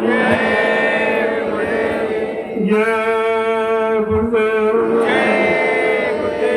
जय गुरुदेव। नाम किसका? जय गुरुदेव। नाम किसका? जय गुरुदेव। नाम किसका? प्रभु का प्यारा नाम। सतयुग कौन लाएंगे? विश्व में शांति कौन लाएंगे? जन जन में प्रेम कौन लाएंगे? कलयुग को कौन भगाएंगे? ये चारों बातें किसी के बस की, विश्व में कोई एक चारों बातें ये संदेश है। आने वाले समय में समस्त विश्व के लिए संतों का संदेश है। कोई है संत राज भारत मां, अब बचाए बचिए ना, बाबा जय गुरु की वाणी तब दिखाई पड़ी है यहाँ। ये सब आपको देखने को मिलेगा। ऐसे हवा में बातें नहीं की जाती, जो कहा जा रहा है उसको करके दिखाया जाए, तभी तो लोग सत्य मानेंगे। तो आप लोग समय से थोड़ी इंतजारी और कर लीजिए, व्यवस्था भूमिका बन जाने दीजिए। परिवर्तन तो होगा जिससे कोई रोक नहीं सकता। और मानव बुद्धि के परे, जिसे मानव परिबुद्धि से न सोच सकता, न कर सकता, न विश्वास ही कर सकता, ऐसा वो यानी अद्वितीय विलक्षण परिवर्तन, तो सब आपको धीरे धीरे बता दिया जाएगा, जानकारी आपको करा दी जाएगी, ताकि किसी के अंदर कोई शंका संदेह मूल भ्रम न रह जाए, चाहे राजा हो चाहे नहीं। ये संदेश सबके लिए दिया जाए। तो कोई कुर्सी में बैठ के नहीं बोला जा रहा, हम लोगों के बीच में, धरती आसमान के बीच में ये संदेश सबके लिए दिया जाए और सबको सुन के अमल करना चाहिए। नहीं तो कुदरत मार लगा देगी, तब आप मानने के लिए मजबूर हो जाओगे। कुदरत से कोई लड़ नहीं सकता, कोई जीत नहीं सकता। और बाबा जी की बात जब नहीं मानी गई, उन्होंने अपना चार्ज कुदरत को दिया। फिर अभी थोड़ा बहुत इशारा, क्योंकि उनके बच्चे भी उसी बीच में, इसलिए अपने बच्चों को बचाना है और उनको सीख देना। देरी इस बात की, क्योंकि तुम्हारा गुरुदेव नगर कहीं अलग नहीं है, जो कुछ कर दिया जाए तो तुम बच जाओ। तुम भी उन्हीं के बीच में रह रहे हो, तो तुम्हारा बचाओ और उनकी शिक्षा, दोनों साथ साथ चल रहे हैं। नहीं मानेंगे, नहीं सुनेंगे तो छटनी हो जाए, तो समय से वही रही और बिल्कुल हो जाएगी एकदम। फिर निखारी कुछ लोग बचेंगे, वो सज्जुगी कहलाएंगे। जय गुरुदेव। लोगों, झंडे की प्रतिमा मत भूलिएगा, ये सबसे सस्ता और अनोखा, ये विश्व का झंडा सुख शांति देने वाला है। इतने झंडे हिंदुस्तान में हैं। झंडा अधिकार का प्रतीक है। सारी पार्टियां अपना अपना झंडे लिए, लेकिन भारत की जनता का कोई झंडा नहीं बनाया। आज तक कोई तुम्हारा झंडा ही नहीं। तुम सबके झंडों को पकड़कर मरीज बनकर जिंदाबाद मुर्दाबाद बोलते रहते हो, और इसके आगे तुम्हारी समझ में कुछ नहीं आता, ना तुम्हारा संगठन ना तुम्हारा झंडा। इसलिए आप अपनी कोई समस्या का समाधान न करा सकते हो, न न्याय सुरक्षा की मांग कर सकते हो, न कोई तुम्हारी मांग की पूरी करेगा, क्योंकि आपका संगठन नहीं। कलयुग का नियम है, कलयुगे संघे शक्ति, जिसके पास संघ संगठन, कलयुग में वही बड़ा माना जाता, वही विजयी है, वही सर्वशक्तिमान है, जिसके पास मानव संगठन। तो संगठन आपका तो सबसे बड़ा, लेकिन वो इन लोगों की दृष्टि में नहीं, क्योंकि ये लोग नहीं बता, न मीडिया न पत्रकार आता है मेरे कार्यक्रम में, देख के चला जाता। बड़ा ताज्जुब है कि इतने लाख लोग आगे हम कैसे लिखे, और अगर लिख देंगे तो वो लोग नाराज हो जाएंगे। उनके यहाँ तो 10-20-50 हजार आदमी भी नहीं आता, यहाँ लाखों की भीड़ है, इसलिए बेचारे मजबूर है, वो लिखते भी नहीं, देखते रहते। कई बार लोगों ने हमसे पूछा, आप सरकार की बात करते हो, हम क्यों बात नहीं करते, हम काम करके दिखाते। आते बातें तुम्हारे यहाँ होती, भाषण स्पीच तुम्हारे यहाँ दिए जाते, हमारे यहाँ काम की बात की जाती। ताकि क्या सब लोग सरकारी हो जाएंगे? हमें हो नहीं जाएंगे, हो गए। हम होने की बात करते हो गए, हमने लाखों को सरकारी बना दिया। आप ये बताइए, अगली बार सरकार कौन आएगी? हमने कहा हमारी दृष्टि से तो सरकारों का नाम निशान बन गया, नाम की कोई, क्योंकि इस नाम को बदनाम किया गया। इस नाम से जनता का कोई भला, कोई कल्याण, कोई सुख शांति, कोई न्याय सुरक्षा, कोई रोजी रोटी, महंगाई, गरीबी को दूर नहीं किया गया। लिहाजा ये नाम बदनाम है। आगे कुदरत इस नाम को नहीं चाहती। हमने कहा ऐसा कुछ। जय गुरुदेव, जय गुरुदेव, जय गुरुदेव। नाम किसका? प्रभु का प्यारा नाम। इसलिए आप लोग झंडे की परिक्रमा, ये विश्व प्रसिद्ध समस्त रोगों का निवारण करने वाला ये जय गुरुदेव प्रभु नाम का झंडा। बाकी झंडे अपने अपनी प्रतिष्ठा, मान सम्मान, पहचान के झंडे, लेकिन ये झंडा है संपूर्ण मानव इंसानों के दुख दर्द मुसीबत को दूर करने वाला। इसीलिए इसकी क्षमता, इसकी उपमा, इसकी बराबरी कोई नहीं कर, तभी तो करके दिखाया जा रहा। अगर कोई कहता नहीं मेरा झंडा है, तो आप ये काम करके दिखा दीजिए, तुम्हारा मान लिया जाएगा, नहीं तो इनका कोई नामो निशान नहीं। ये मोटी बात समझो, जिससे लाभ मिलेगा, जिससे काम होगा, सुख शांति मिलेगी, उसको सभी लोग मान लें, बिना कहे लोग मान लें। तो यहाँ तो काम की बात की जा रही, हमारे यहाँ नाम की बात नहीं, काम की। जय गुरुदेव। अब आप लोग लाइन से खड़े हो जाओ। हमारी एक सामाजिक मर्यादा है कि महिलाएं और पुरुष अपनी बनी लाइन में खड़े होकर, ताकि मैं आप सबका बड़ी प्रकार से दर्शन कर सकूं और आपको प्रणाम कर सकूं, और ये दुख मुसीबत, नई बीमारी, महामारियों, कष्टों से बचाने के लिए आपको एक प्रसाद जो हिंदुस्तान में कोई नहीं दे रहा और कहीं नहीं, ये आपको इसी दरबार में मिलेगा। ये दुकान पर तो बिकता है, दरबार में बांटा जाता। दुकान दरबार का अर्थ ही नहीं तुम समझ पाए। नहीं, दरबार बांटता है, दुकान बेचती है। वहां पर बगैर पैसे का सामान नहीं मिलेगा। हिंदुस्तान में जितनी दुकानें लगी, कहीं आप चले जाओ, बगैर सेवा बगैर पैसा दिए आप वहां टिक नहीं सकते। ये दरबार है, यहाँ मांगा नहीं जाता, यहाँ दिया जाता है। अब जो लोग सेवा भाव से अपना कुछ करना चाहते हैं तो उनके लिए छूट है। मैं कोई निरादर थोड़ी करता हूँ। तो जो लोगों ने अपनी स्वेच्छा से कहा नहीं नहीं हमारे पास समय नहीं है कि बाल बच्चों को छोड़कर हम आपके साथ चलूं, तो ऐसा करो हमारी गाड़ी कमाई को लगा दो तो हमको भी कुछ लाभ मिल जाए। हमने अगर ऐसा तुम्हारा कोई भाव, कोई श्रद्धा सेवा भाव आपके अंदर है तो मैं आपका लगा दूंगा। तो ये 3 जगह लगाऊंगा, नैमिषारण्य, गुरुधाम, ज्ञानाश्रम, रामशाला और ये दयाल आश्रम आपका दो ही। एक एक पाई तुम्हारी लगी, एक एक पाई तुम्हारी लगी, इधर उधर नहीं, क्योंकि हमको जरूरत है।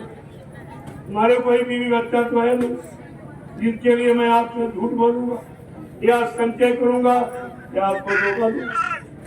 मेरे पास तो कोई कुछ नहीं। जो भी करूंगा वो आपको परिवार के लिए, सभी लोग अपने अपने परिवार के लिए करते। अगर हम ही अपने पूरे परिवार के लिए कर रहे हैं तो ये कौन सा गलत है? कोई नया काम करो। अब ये बड़ा परिवार है तो बड़ी व्यवस्था करनी पड़ेगी, बड़ी व्यवस्था बनानी पड़ेगी, तभी तो बड़ी परिवार को यानी मतलब हो सही तरीके से रखा जाएगा।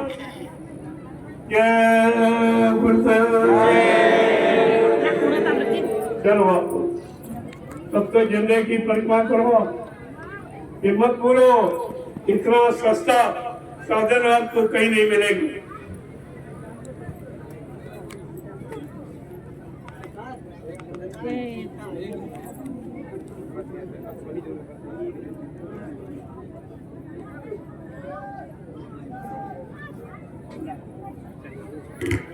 देखो एक सेवा अभी ईट आई हुई है, पौटी बनी, तो आप लोगों के हिस्से में एक एक ईट पड़े और जान से चलो और एक एक ईट खा